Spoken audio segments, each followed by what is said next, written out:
Hey guys, Jonah here, and I'm back with a beer review. And this one is part of the birthday beer box that I had, but it's also part of the good beer revolution that well, it wasn't part of my box, but it was part of that set. And there's a really good article by the lovely Robin Gilmore, fantastic, about these guys, Gosnells.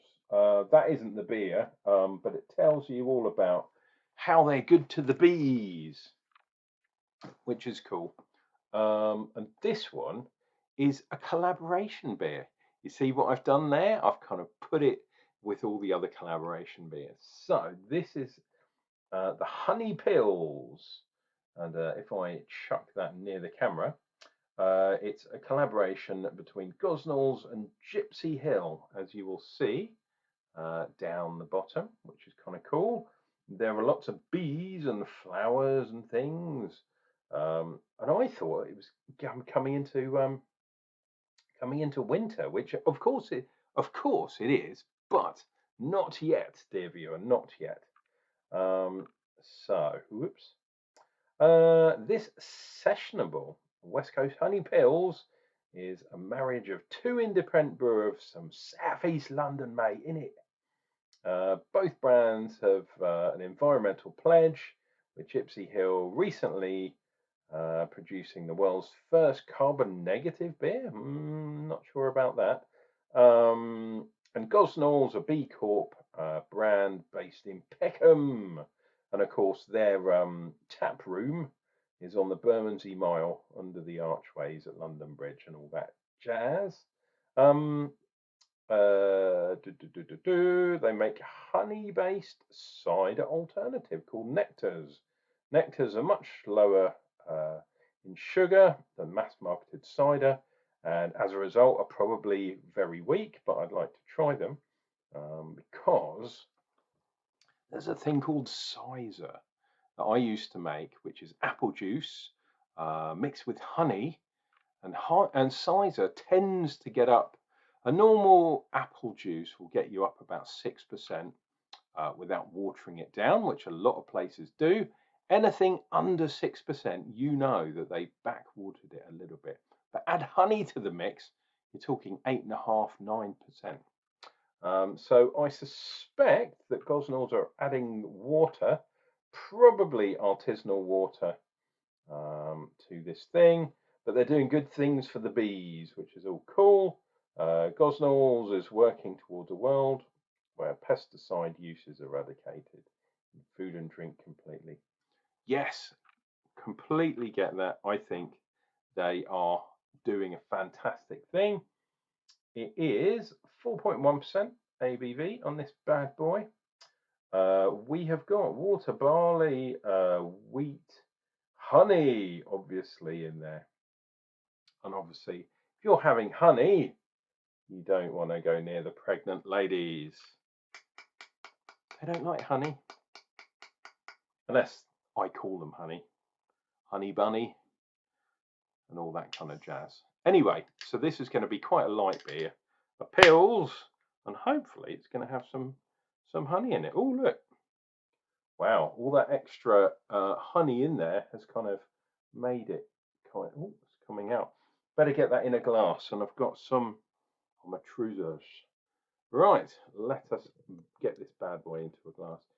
Hopefully it won't remain too fizzy, but we shall see. Getting busy with the fizzy, as they say. Boom, boom, boom. And that is well over a finger's head. Lovely colour. Reasonable carbonation. You can see those bubbles shooting up the glass. Let's try and get a nice... God, I just realised my haven't had a shave today, and my hair has gone for a Burton. So I apologise, dear viewer. But let's do this with a cheeky grin on my face. Right, so what I'm going to do, give it a bit of a tap. Let me get some of these bubbles off there. Whoops. But that is a lovely colour. I'm really glad I put this in the fridge, and this has been in the fridge for a few days, 3 or 4 days. Don't usually do that, but I think that's cool. I wouldn't say that is necessarily a Pils colour. It's a bit too dark, in my opinion, but we shall see. Honey, as any homebrewer will tell you, some sadly missed homebrewers, um, any person dealing with honey knows that you have to treat honey slightly differently because it can go completely berserk. Can go for a Viking, shall we say. Oh dear. Anyway, let's dive into this, man.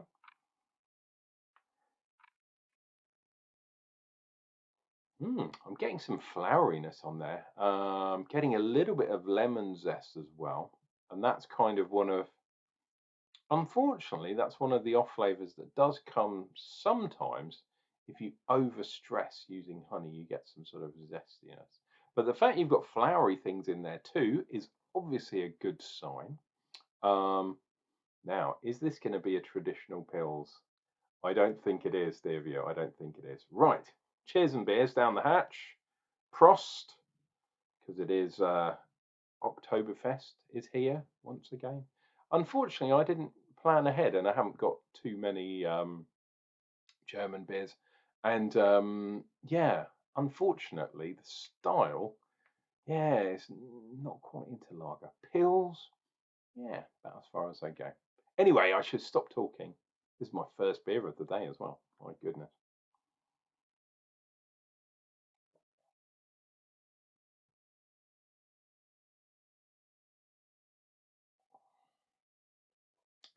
Oh, okay. So, first of all, because I've had it in the fridge, I'm getting that carbon dioxide bite. Then it kind of went sweet, bitter, sweet, and that lemon kind of tang is in there. Really interesting kind of flavors and taste going on.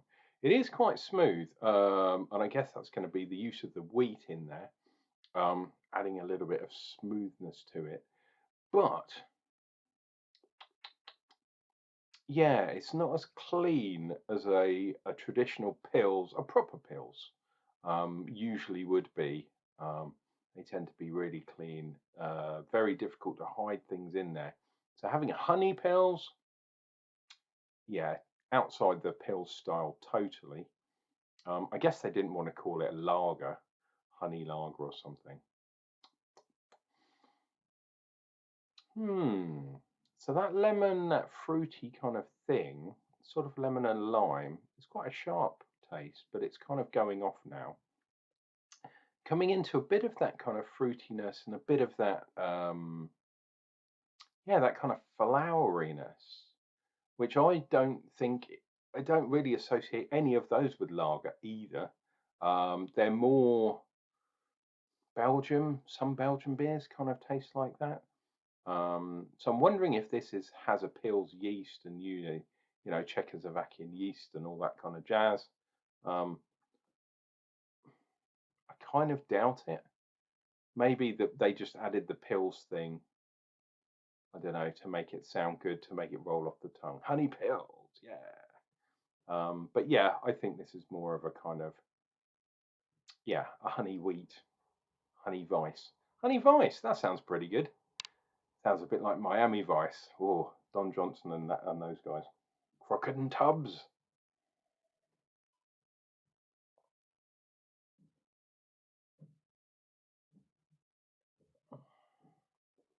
It's an easy drinking beer, put it that way. But there are, yeah, I was going to say 4.1%, blah, blah, blah.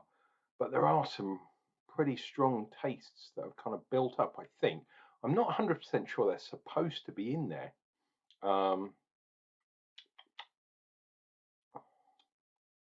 But yeah, I don't know if I could have loads of these. I mean, I could because it's low alcohol, but just the taste, it's not off. It's not an off taste. An off flavor, perhaps, is more the word. It's not super sour. It's just something in there. Pardon me. That yeah, probably shouldn't be in there, in my opinion, my humble opinion. But I had to try it. Cheers, big man. Maybe it's just because this has been 2 or 3 months, I guess, sitting around in a dodgy place. What does that say? Packaged in June. Wow. Okay, so it's got a year left. Don't know if you can see that. Got a year left on the best before date. I really don't think you should leave it that long if you've got one of these hanging around. Honey and fruit is the other one. You really don't want to, unless it's mead or something like that, don't really want to leave them hanging around too much, because you're in danger then of exploding cans, which is no good.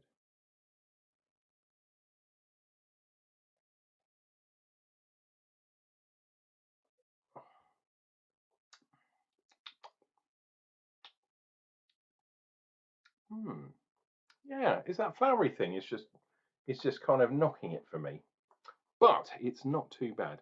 Ah, it says West Coast honey pills. So I wonder what makes it West Coast. Let me see if I can find the hops. So we got Mittelfru, we've got Hersbrucker, we've got Meridian, and weirdly we've got Mandarina Bavaria in there too. Hmm. Maybe that citrusy thing I was saying it was lemon lime. Maybe that was coming. Maybe it was more of a mandarin thing. Shows how good my taste is. But yeah, definitely a kind of citrus thing. So maybe that was coming from hops. But then if you were using lots of hops, I mean, Mandarin in Bavaria is definitely a kind of finishing hop. You don't put it in for bittering and stuff. Um, but for something using honey, you want it really light and less flavorful. You don't want to use mega hops. It says West Coast honey pills. There's something there that does not make sense to me. Yep, very strange Devio. But nice beer. I'm glad I tried it. And I'm definitely, when I get up to London, when I win the long overdue lottery, yeah, I'll definitely get up to Bermondsey and go to Gosnells and sample some of their mead, their cider, their cider, and maybe I'll have one of these again. Guys, this has been Uncle Jonah, drinking beer for your entertainment and so you don't have to. I'll be back real soon with another beer review.